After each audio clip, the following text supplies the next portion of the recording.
So they're heading out. This is our last Sunday of the year together. I won't see you again until the third Sunday of January, which seems awful weird to say that.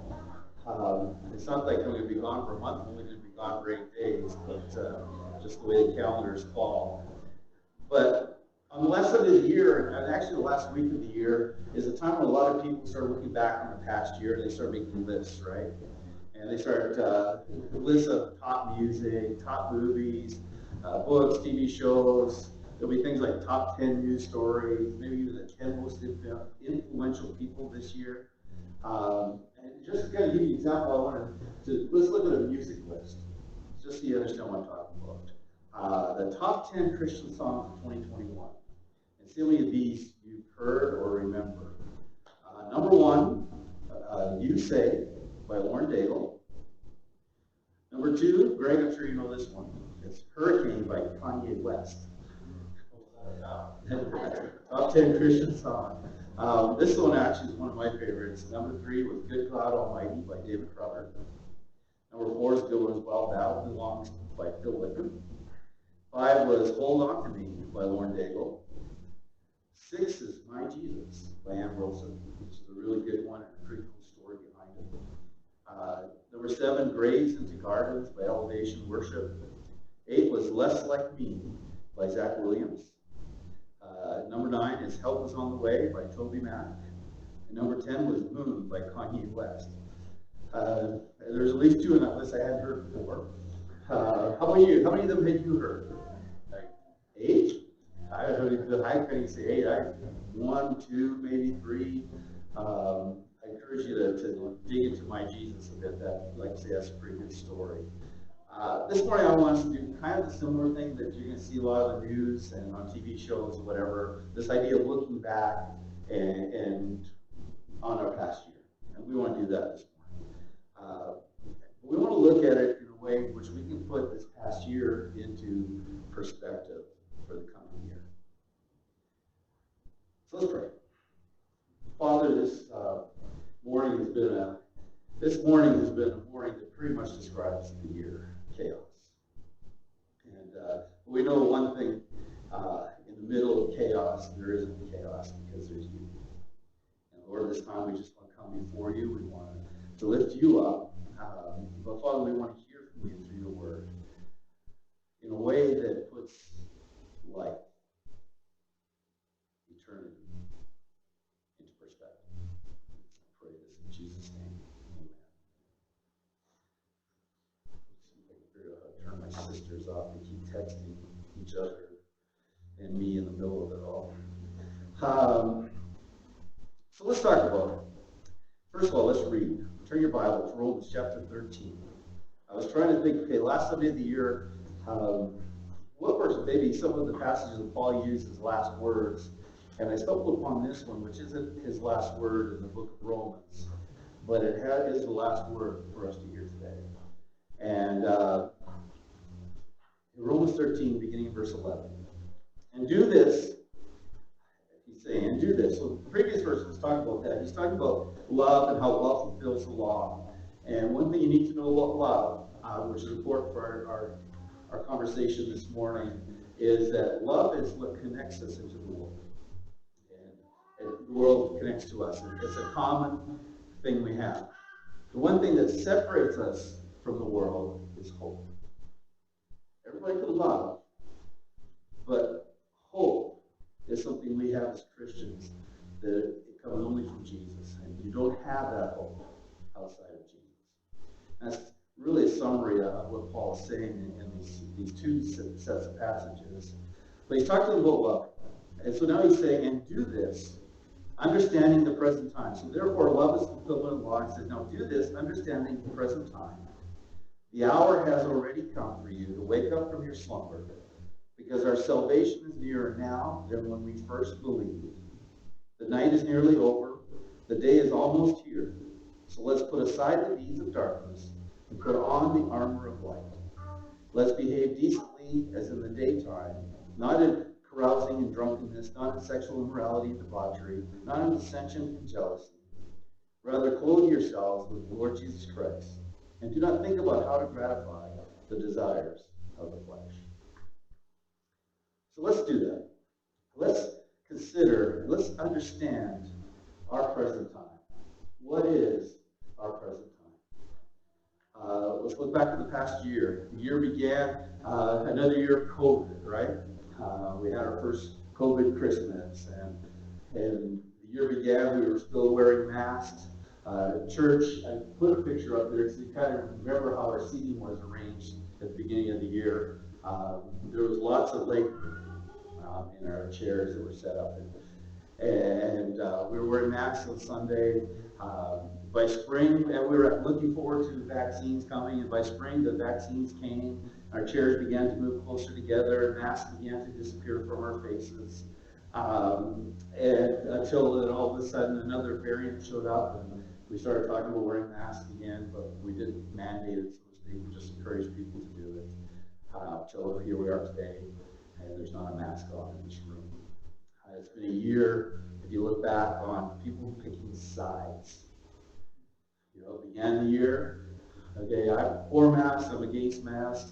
I'm really not for masks, but I'm going to wear a mask. Everybody had a side, everybody had a position, and we're like, okay, once these vaccines come, they'll be different. But all that changed was we picked a different fight, right? It became, I'm for the vaccine, I'm against the vaccine. Today it's, I'm for the booster, I'm against the booster. I put my picture up there just so you know I am fully vaccinated, and the new picture would have another line on there because I got my booster shot this week, and it wasn't as bad as some people said it would be. Don't ask Tammy, she was sick for a full day, but we're going to be hitting 3 pretty big airports next week, and we want to be safe. But big sides. The year began with preparing for a new president. By January 6th, we had something that probably I never thought I'd see, because people storming and rioting in Washington and breaking down and into Congress. People picking sides. It's been a year we've seen Afghanistan return to Taliban rule, Britain break away from Europe, Russia building up troops outside of Ukraine, China getting closer and closer to invading Taiwan. In the middle of that, North and South Korea have come to an agreement to end the war, the Korean War. Are you feeling very hopeful? It's been a year. How about Red Lodge? I put that picture up there as big as I could. Who can remember that night? So we had an elders meeting, and I had caught a call from a minister saying, hey, I don't know about this fire over on the Robertson Draw. Maybe we ought to, it was her first forest fire near town, which at that time wasn't really that near town. I said, we don't need to worry about it. By the end of our elders meeting, we looked outside, and the whole side of that mountain was aflame. By the time I got home, it looked like it was about to enter to Red Lodge. Then you woke up the next morning and realized we were really safe still, a few miles away. But Joe, you weren't. It was a scary time. And some of you were evacuated. This has been a church. I put Sully's picture up there. We got baptized this year. We've had babies. There's Sawyer up there. Turner was born, and Amelia was born just a few months before the beginning of the year. But we had 3 little ones in our church in 1 year. It was pretty exciting for us. We welcomed new families into the church. We've seen people leave the church. This year we've also worked with a coach for the first time and structuring the church, and we developed a vision statement. Our vision statement is connecting, growing, and discovering hope in Jesus. And this is important to remember as we look at this text today.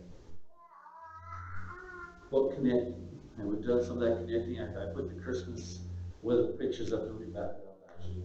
Where is it? It's a little small, right? We'll wear a mask at church Sunday. Where we did this thing with string and talked about connections.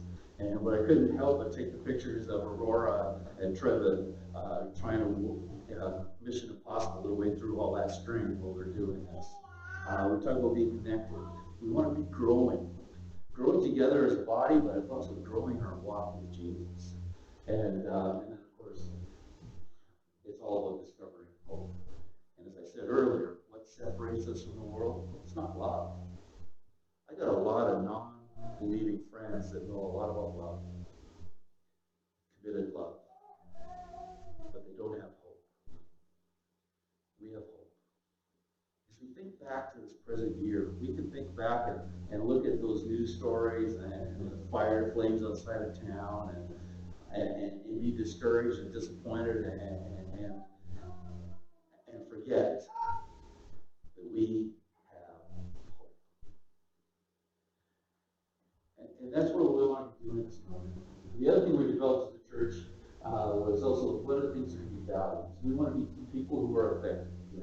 That who you see is who we are, that we're not one person on Sunday morning at church and a different person at breakfast at Prindy's or at Cattail or wherever you like to go. That we are who we are. And we're that way because of Christ. And that means even if we fail, if we fall short, even if we will fall short what somebody thinks a Christian should look like, that we would act in a way that would show Christ's grace and our hope. And that may be admitting our faults, being real with our faults, but also being real with the fact that our hope is in Jesus. That may be who we are, but that's not who we want to be. We want to be accepted. You know, we don't want somebody to come in here and go, that church did not want me to be here today. We want people to feel welcome. We want to feel them accepted. And we haven't said, listen, before you can be part of us, you need to act and look and talk and speak and do all the right things. We want you to do this to be here. And while you're here, we're going to talk about connecting and growing and discovering hope in Jesus.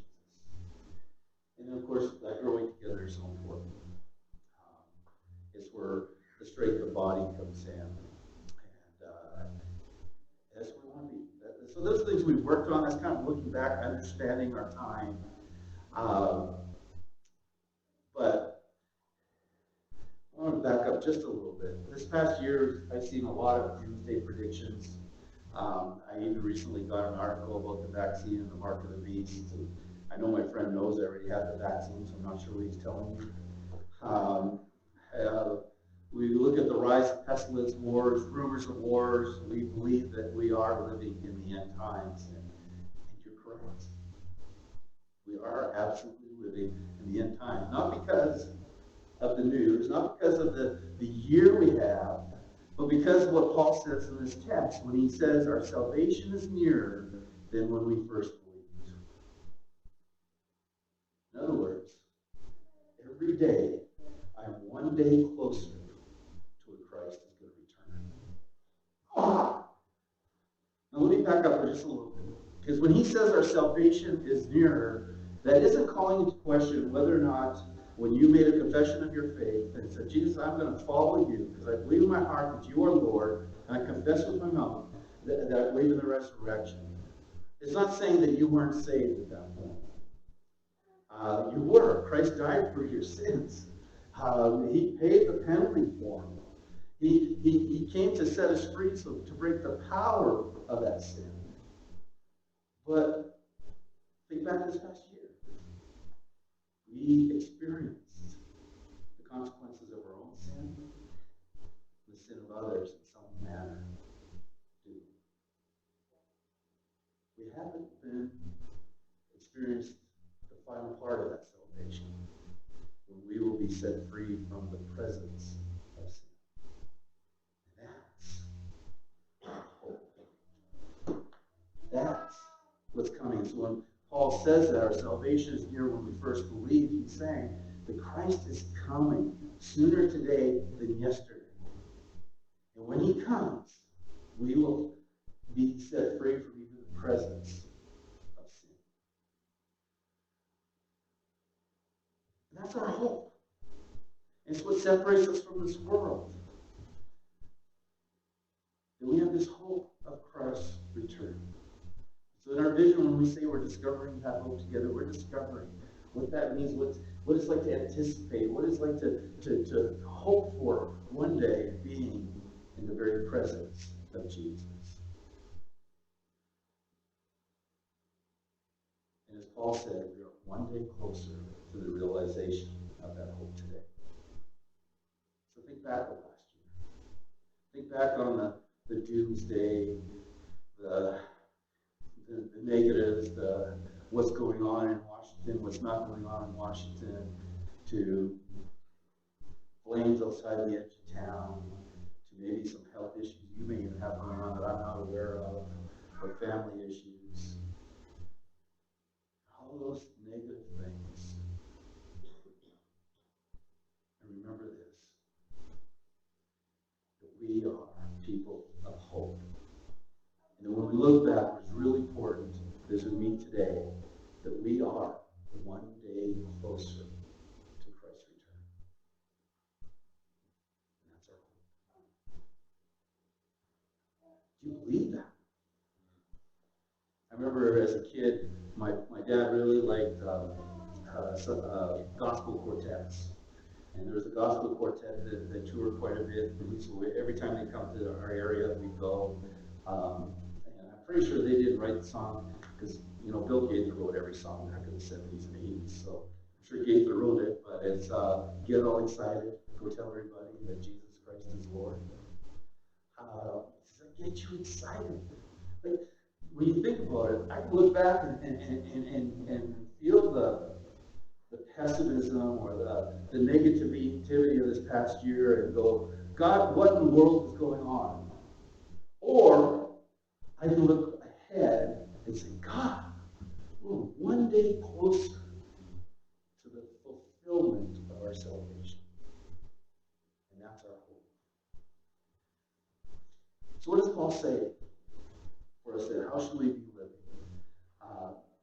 And so he says, if we're going to discover hope, we're people of hope. This is what we need to be doing as we anticipate that day coming closer. And he uses several different pictures here. He uses the picture of being asleep and being awake. He uses the picture of night and day. He also has this idea of clothing. And so they tell you when you learn, when you're taking classes on how to preach, don't mix your metaphors. Paul mixes his metaphors in a blender here. And I think he does that. I think some preachers do that because not every metaphor is going to hit you the same way. And he does that here. So let's look at these metaphors. The first one is this one here. Wake up. It says that in verse 11. The hour has come for you to wake up from your slumber. Yesterday, we had to wait to celebrate Christmas till Dawson was done working up at the mountain, and Aaron came over because he was skiing that day, or we thought he was skiing. It turns out he was slumbering. But I was slumbering as well. And when I heard that door open, I woke up because I knew if they caught me asleep, I got boys, there was going to be a prank involved. And so I awoke from my slumber. I was alert and ready for it, and they were disappointed. This one's saying, awake from your slumber, but you're not going to be disappointed. The time has come. Friends, the church has been in a slumber, and are in a slumber because we, me, you, have made the things of this world the focus of our hope and not Jesus. I've heard a lot this past year and past years that we just have the right people elected, we just have the right laws, we just have the right people in the Supreme Court, that everything will seem all right. And what they're looking for is peace. And we all want peace. But our hope is not to find peace in the things of this world, because that's temporary. Because how long does the right person in office last? Well, in an American system, it lasts from November to 4 years later on another November, or 8 years, and then definitely there's a change. Some countries, it's when there's a revolution. It's not permanent. So that's not a place to put our hope. Some people put hope in money. If I just had enough money, if I have enough things, I could have peace, and I wouldn't really have to worry about the things as well. In fact, Tim was telling me about a documentary he watched yesterday on Jeff Bezos, and he made the comment, was that if we took all this money in the world, this guy's so brilliant, he would just remake it right away. And I was thinking about that. The reality is, if we tried to take all the money from Jeff Bezos as we could, before we even got to, like, say we take the first 100 million, well, we go for the second 100 million, the third, fourth, and fifth 100 million have already re-earned the first 100 million we took. It's impossible to do. And yet, what is he doing, Jeff Bezos? He's trying to make more. Why? Because hope in money doesn't bring peace. Maybe it's relationships, right? If I have just the right friends, I'll have peace. I won't have to worry about things, and they'll have my back. And that usually works until you have a falling out, right? So that doesn't work. How about religion? Maybe if I'm good enough, holy enough, maybe if I'm consistent enough in prayer, or read my Bible enough, or give to church, or attend church, then I'll have peace. Then I'll have hope. And yet, just like money, have I read enough? Have I prayed enough? Have I given enough? Have I attended enough, right?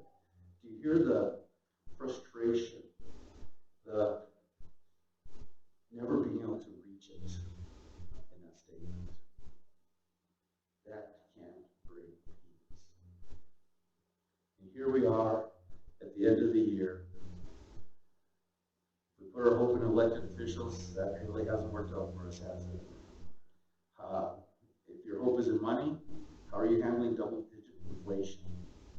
If your hope is in religion, as I said just a few seconds ago, did you pray, give, read, or attend enough? No. We need to wake up from our slumber. Our hope is not in any of those things. Our hope can only be found in one place, in Jesus. We need to wake up.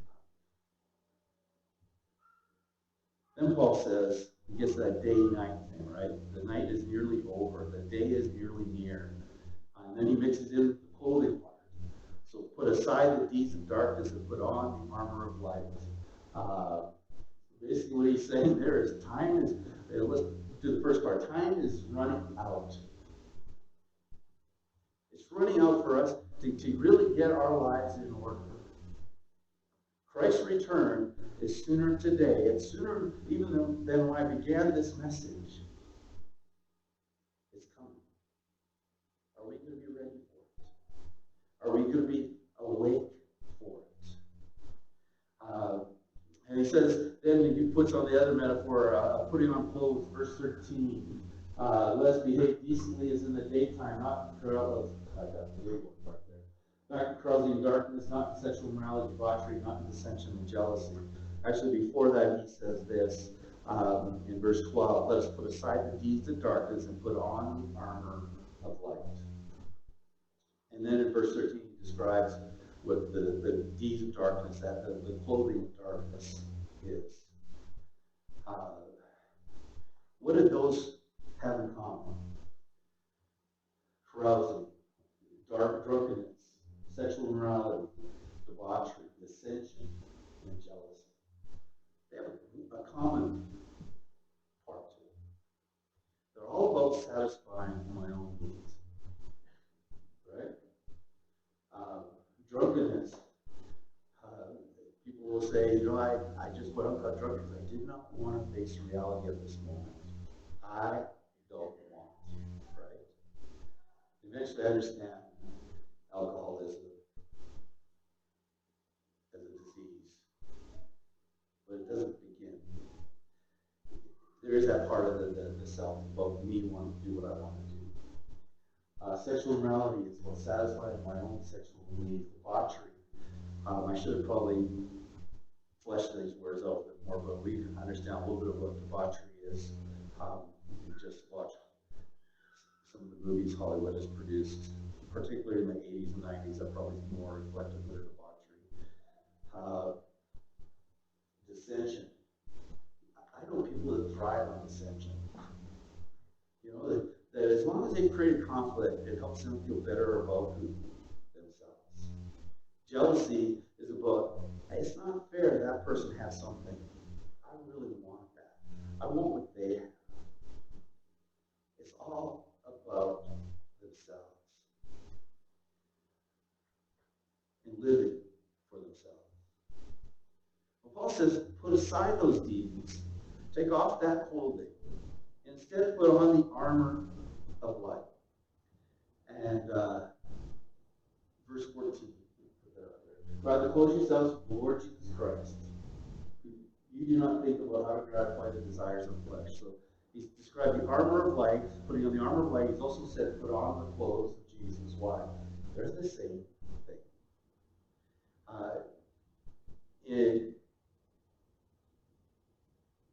As Christians, as people hope, our lives are not marked by satisfying our own needs. Rather, our lives should be marked by our decision to follow Jesus. And to be like Paul, who said, it's not I who lives, but Christ who lives in me. So it actually plays that nevertheless, I have been crucified with Christ, but not I, but Christ who lives in me. It's about living for Jesus. It's about putting him on. And we do this by as Paul puts on the armor, right? There's 3 places he talks about armor. Here in Romans, Ephesians chapter 6, and then in this passage in 1 Thessalonians 5, 8 through 11. Scholars believe that Paul was thinking of Romans when he was writing this to Thessalonians and fleshing out this idea of armor of light.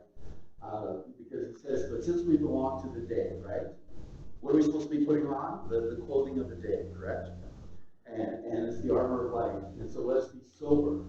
In other words, let us be focused. Let us be focused on what we're supposed to be doing and alert to what we're doing. And put on faith and love as the breastplate and the hope of salvation as a helmet. We are to put on this clothing, right? We are to live as people of faith and love. It's what the world sees. They're going to see our faith and they're going to experience our love. We have the hope of salvation, and the helmet of salvation is we know who we are, that we are a follower of Jesus. We need to live this out. We need to connect it to our world. As they look around, I can't imagine living in Ukraine right now. That invasion is imminent, more so than Taiwan at this moment.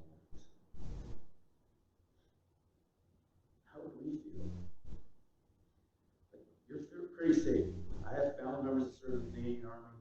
They're not coming this way. They might be able to capture North Dakota.